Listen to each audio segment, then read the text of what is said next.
Have you ever wondered if the Bible, as we know it, might be missing something? What if there was another version, one filled with stories so powerful, so unsettling, that it was deliberately hidden from most of the world?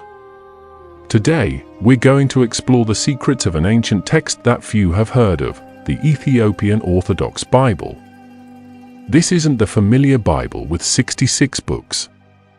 No, this one holds 81 books, including texts that early Christian leaders decided were too dangerous, too mysterious, or simply too controversial to be widely known. Imagine texts that dive into worlds beyond our understanding, angels, fallen beings, hidden prophecies about the end of times.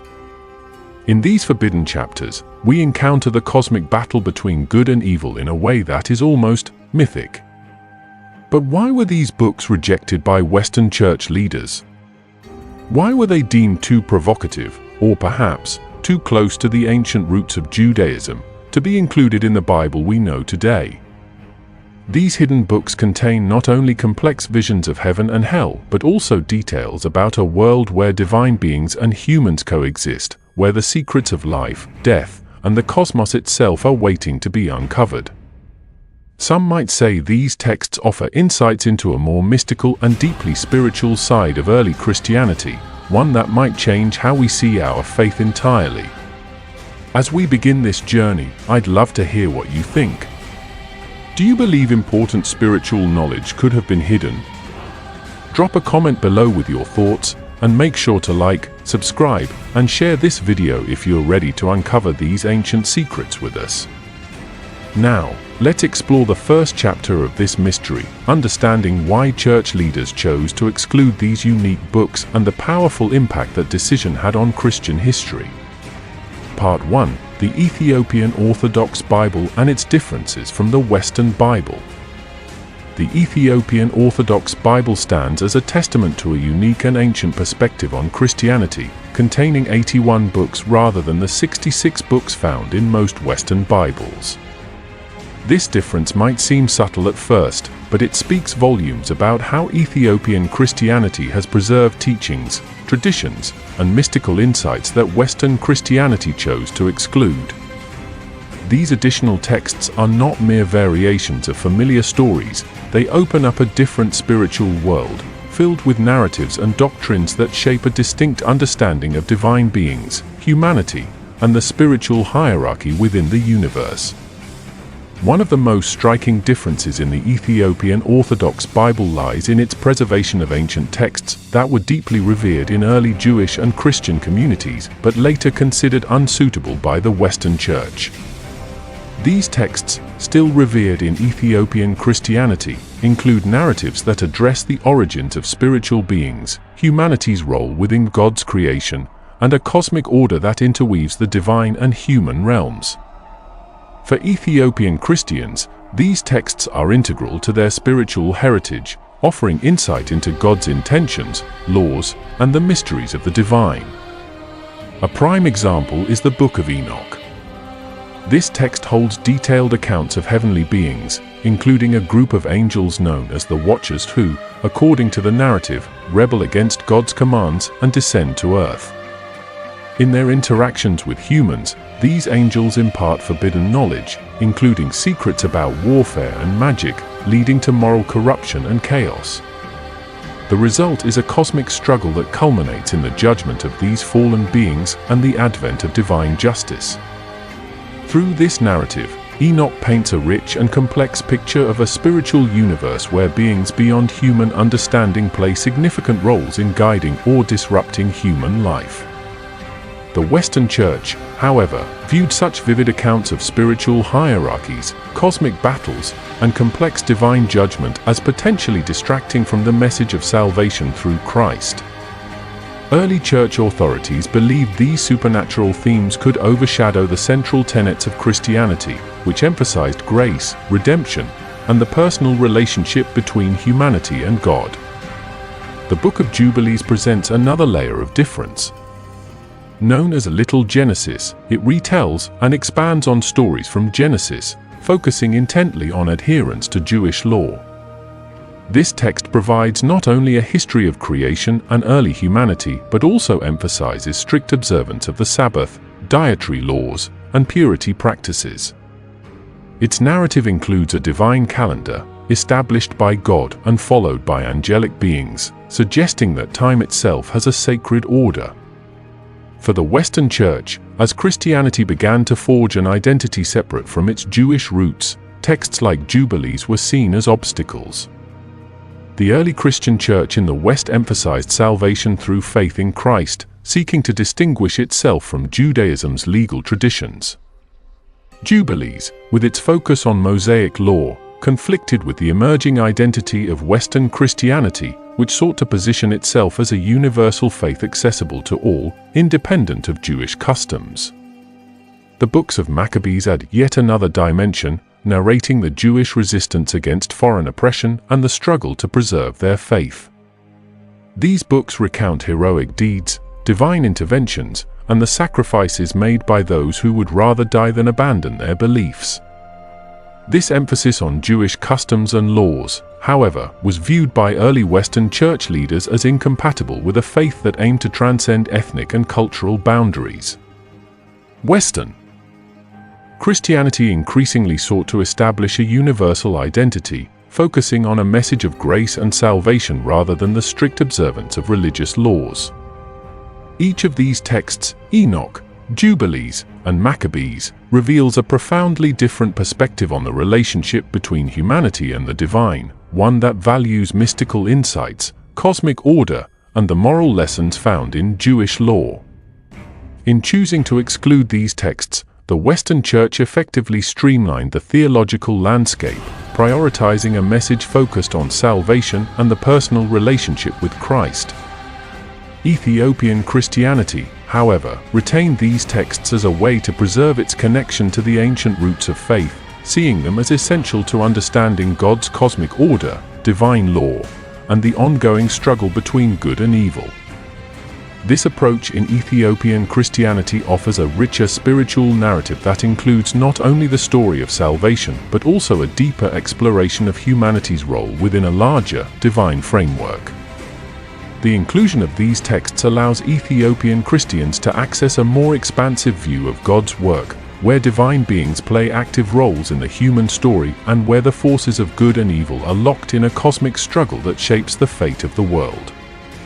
It raises an intriguing question for us: do these additional texts offer a fuller picture of early Christian beliefs, or do they complicate the simplicity of the gospel message?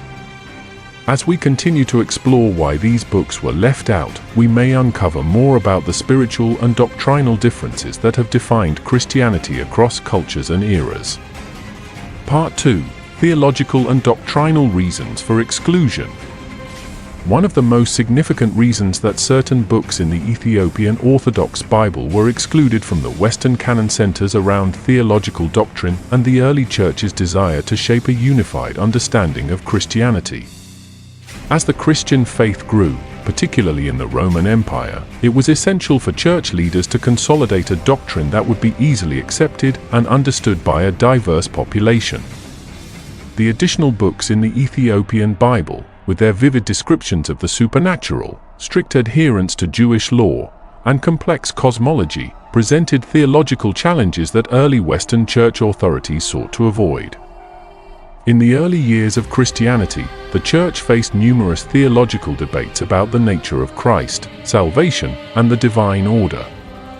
Many of these discussions were held in large councils, where church leaders debated and ultimately decided which doctrines would be emphasized. During these councils, certain texts were judged to be too complex or at odds with the emerging Christian theology focused on salvation through Christ. For example, the Book of Enoch describes a universe filled with a complex hierarchy of angels and fallen beings, who, according to the text, interfere with human affairs and spread forbidden knowledge. This concept, though fascinating, presented a potential distraction from the church's emphasis on the path to salvation and the core message of Jesus as the Savior. Western church leaders feared that these supernatural elements might lead believers to focus more on celestial beings and cosmic battles than on their personal relationship with Christ. Another theological concern was the relationship between Christianity and Judaism. Christianity began within a Jewish context, but as it spread, it sought to differentiate itself as a distinct religion. The Book of Jubilees, which closely follows Jewish traditions and laws, represented a worldview that Western Christianity was moving away from. In Jubilees, there is a strong focus on observing the Sabbath, following dietary laws, and maintaining ritual purity, practices that are foundational in Judaism. By the time Christianity reached the Western world, however, leaders aimed to position it as a faith accessible to all, not requiring adherence to the Mosaic law. Including texts that emphasized Jewish customs could blur the line between Judaism and Christianity, potentially confusing new believers who were not familiar with Jewish traditions. Excluding Jubilees helped the Church present Christianity as a faith that offered salvation through grace, rather than through legalistic adherence to religious rules. Additionally, the emphasis on angelic hierarchies and supernatural beings in texts like Enoch posed doctrinal risks. In the Western Church's view, these themes could lead to theological interpretations that overshadowed the role of Christ.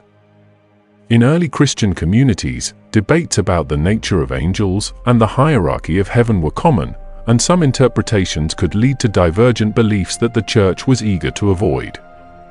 Texts like Enoch presented narratives where angels, both good and fallen, played significant roles in human history, even influencing human actions through imparting knowledge. This view of a spiritually interactive world differed from the emerging Christian theology that emphasized a direct relationship between God and humanity, with Christ as the central mediator. The Western Church leaders wanted to avoid the risk of believers venerating or fearing angels more than they focused on Christ's role as Savior. By excluding Enoch, the Western Church could guide Christians toward a simpler, more centralized belief system that focused on the divine role of Jesus without the complexity of angelic intervention in the earthly realm. For Ethiopian Christians, however, these additional books were seen as integral to understanding God's creation and divine order. The Ethiopian Orthodox Church viewed texts like Enoch and Jubilees as sources of deep spiritual wisdom that provided insight into God's cosmic plans and humanity's place within them. These texts were not considered distractions, but essential teachings that connected believers to a more profound spiritual reality, where divine beings played active roles in guiding humanity. The Ethiopian perspective allowed for a theology that embraced both the mystical and the practical, finding value in understanding the cosmic struggle between good and evil as part of the Christian experience. Ultimately, the exclusion of these books in the Western tradition reflects a deliberate effort to shape a streamlined Christian doctrine. Western Church leaders sought to avoid theological complexities that could lead to misunderstandings or competing interpretations. By removing books that focused on supernatural beings, cosmic hierarchies, or strict adherence to the law, they were able to guide believers toward a unified and accessible Christian faith centered on Jesus and salvation. This theological simplicity allowed Christianity to spread rapidly through diverse populations, fostering a shared understanding that would form the foundation of Western Christianity as we know it. As we consider these theological decisions, we might ask ourselves, does excluding these mystical and detailed texts give us a more focused version of Christianity, or does it limit our understanding of early Christian beliefs? In the next part, we'll explore how political motivations further influenced which books were included in the Western Bible, revealing another layer to the complex history behind the creation of the biblical canon. Part 3: Political and power-driven motivations for exclusion. The decision to exclude certain books from the Western Christian canon was not based solely on theological grounds. Political and power-driven motivations played a significant role as well. As Christianity expanded throughout the Roman Empire and beyond, church leaders recognized that unifying the faith under a standardized set of beliefs would strengthen their authority and allow for more effective control over the growing Christian population. Certain books in the Ethiopian Orthodox Bible, with their distinct teachings and sometimes provocative themes, posed a potential threat to the cohesion and stability that early church leaders sought to establish. During the formative years of the Christian Church, councils such as the Council of Nicaea in 325 AD were organized to address theological disputes and create a more unified doctrine. These councils were not only religious gatherings, but also political events, often influenced by the desires of emperors and political leaders who saw the potential for Christianity to serve as a unifying force within their realms. To ensure this unity, church authorities aimed to consolidate beliefs that could foster loyalty and avoid the risk of fragmentation. By excluding certain texts, they could control the narrative and provide a clearer, more straightforward version of Christianity to the faithful. Books that contained teachings or cosmologies that were too complex, mystical, or deeply tied to Jewish traditions, like those found in the Ethiopian Orthodox Bible, were often viewed as obstacles to this objective. The Book of Enoch serves as an example of a text that may have been deemed politically challenging. Enoch describes a universe where divine beings, such as angels and the Watchers, interact directly with humanity, sometimes leading people astray or imparting forbidden knowledge. This cosmic narrative, which includes themes of rebellion against divine authority, could have been seen as encouraging independent or speculative thinking that would be difficult for church leaders to control. In a time when loyalty to church authority was paramount, stories that hinted at rebellion or complex divine hierarchies were not only theological distractions but potential challenges to the church's influence. By excluding Enoch, church leaders minimized the risk of fostering alternative spiritual interpretations that could detract from the authority of the church. Another aspect of political motivation was the desire to distance Christianity from Judaism. As Christianity sought to establish itself as a distinct faith, early church authorities often made efforts to downplay the Jewish roots of Christian doctrine to appeal to a broader, primarily Gentile audience. Books like Jubilees, which heavily emphasized Jewish customs such as Sabbath keeping, dietary laws, and purity codes, were seen as incompatible with this new direction. Early Christian leaders, particularly in the Roman Empire, wanted Christianity to be accessible to all, without the legalistic requirements of the Mosaic Law. By excluding texts that reinforced Jewish customs, the Church could better present Christianity as a faith that transcended ethnic and cultural boundaries. This approach also allowed the Church to gain favor with political authorities, as it distanced Christianity from Jewish communities, which often faced persecution within the Roman Empire. Additionally, church authorities understood that consolidating a specific set of teachings would make it easier to enforce doctrinal conformity across vast territories.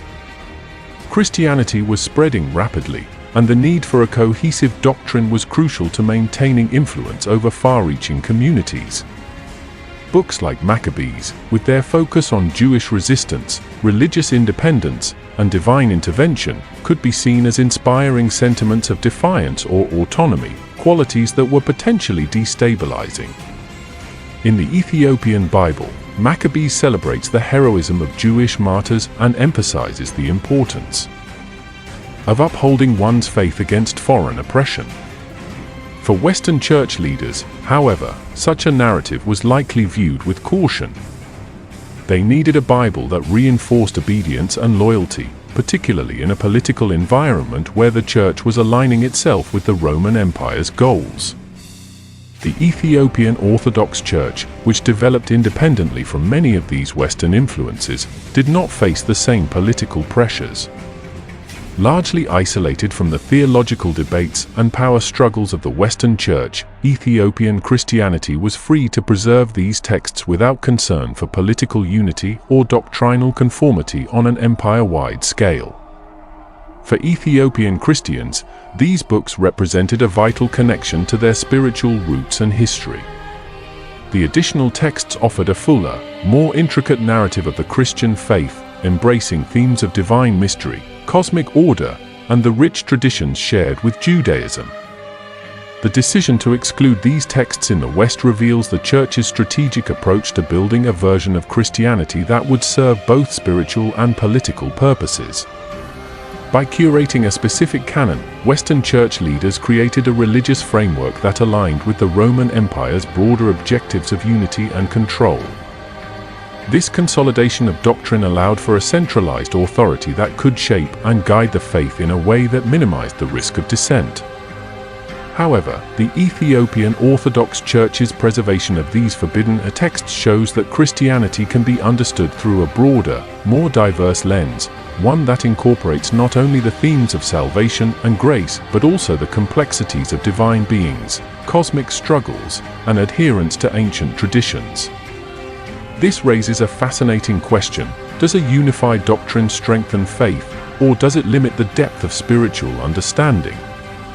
As we look further into these lost books and the reasons they were excluded, we gain insight into the complex interplay between faith and politics, reminding us that the formation of the Bible as we know it was as much a product of historical forces as it was of divine inspiration.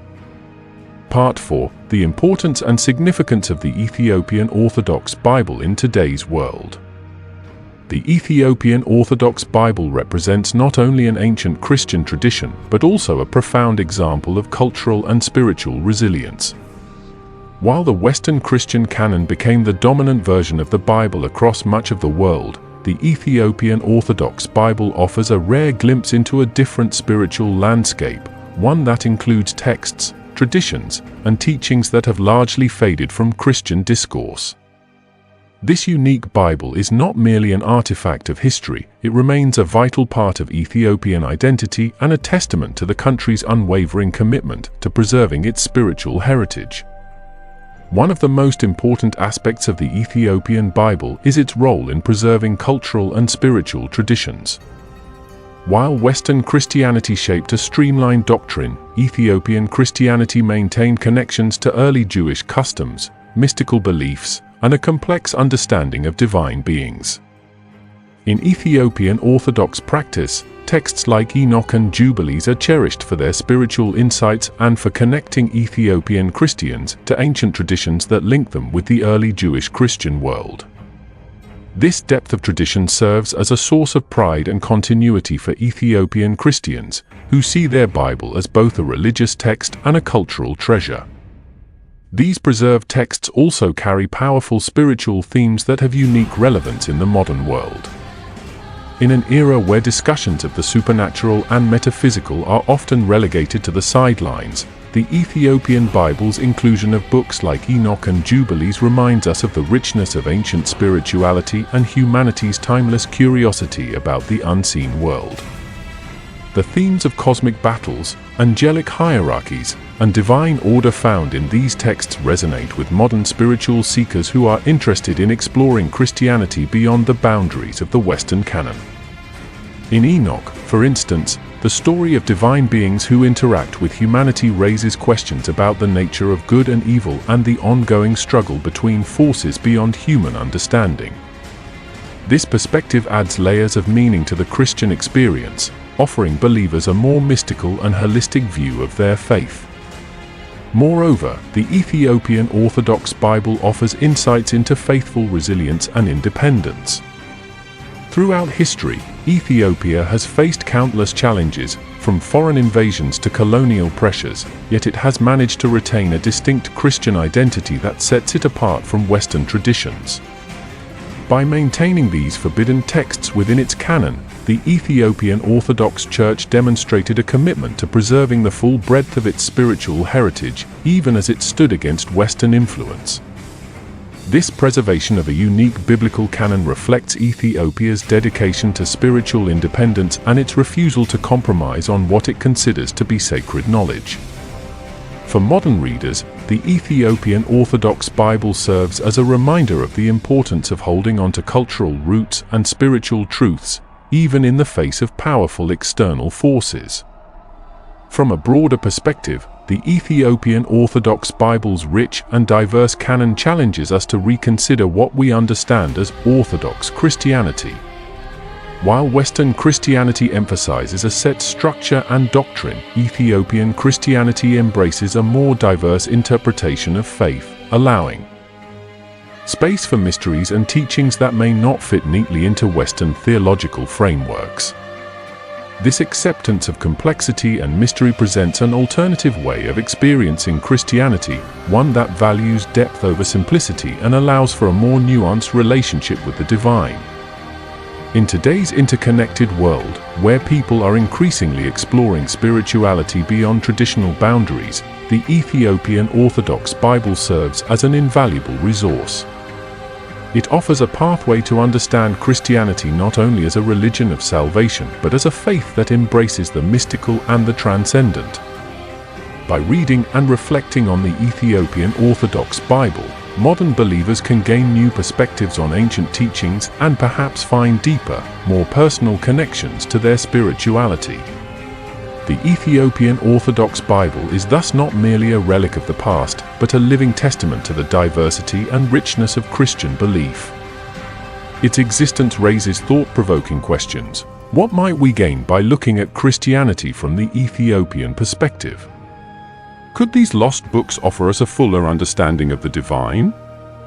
As we examine these questions, the Ethiopian Orthodox Bible reminds us that the story of faith is much larger than any one tradition or culture, inviting all of us to broaden our understanding of what it means to seek and experience the divine. In the final part, we will summarize the reasons these books were excluded and reflect on the lessons we can learn from this remarkable journey through history, spirituality, and faith. Part 5: Conclusion and Reflection. As we conclude this exploration of the Ethiopian Orthodox Bible, we're left with a powerful reminder that the Bible we know today, with its established 66 books, is only one version of a much broader, more complex tradition. The Ethiopian Orthodox Bible, with its 81 books, including Enoch, Jubilees, and 1-2 Maccabees, invites us to reconsider the boundaries of Christian scripture and the motivations that shape these boundaries. The exclusion of these texts from the Western canon was not a simple theological decision, but was influenced by a mixture of doctrinal, political, and cultural factors aimed at unifying Christianity under a specific vision. Reflecting on these decisions, it becomes clear that early Western church authorities were focused on presenting a streamlined and universal doctrine that would be accessible to a diverse population within the Roman Empire and beyond. By omitting texts with complex spiritual narratives, mystical elements, and strong ties to Jewish customs, the Western Church was able to cultivate a version of Christianity centered on salvation through Christ and free from interpretations that might have introduced theological or cultural complexities. These choices served to solidify the Western Church's authority, but, in the process, left behind a wealth of spiritual perspectives that remain preserved within the Ethiopian tradition. The Ethiopian Orthodox Bible reminds us that Christianity, in its early days, was a richly diverse and complex faith, one that encompassed mystical beliefs, profound cosmic narratives, and deep connections to ancient Jewish traditions. For Ethiopian Christians, these texts are not relics of a forgotten past, they are living parts of their spiritual heritage. By preserving these texts, Ethiopian Christianity has retained a unique connection to early Jewish Christian thought, providing insights that Western Christianity chose to leave behind. So, what can we learn from this exploration of the Ethiopian Orthodox Bible? Firstly, it challenges us to approach our faith with an open mind and to recognize that there is no single correct way to understand Christianity.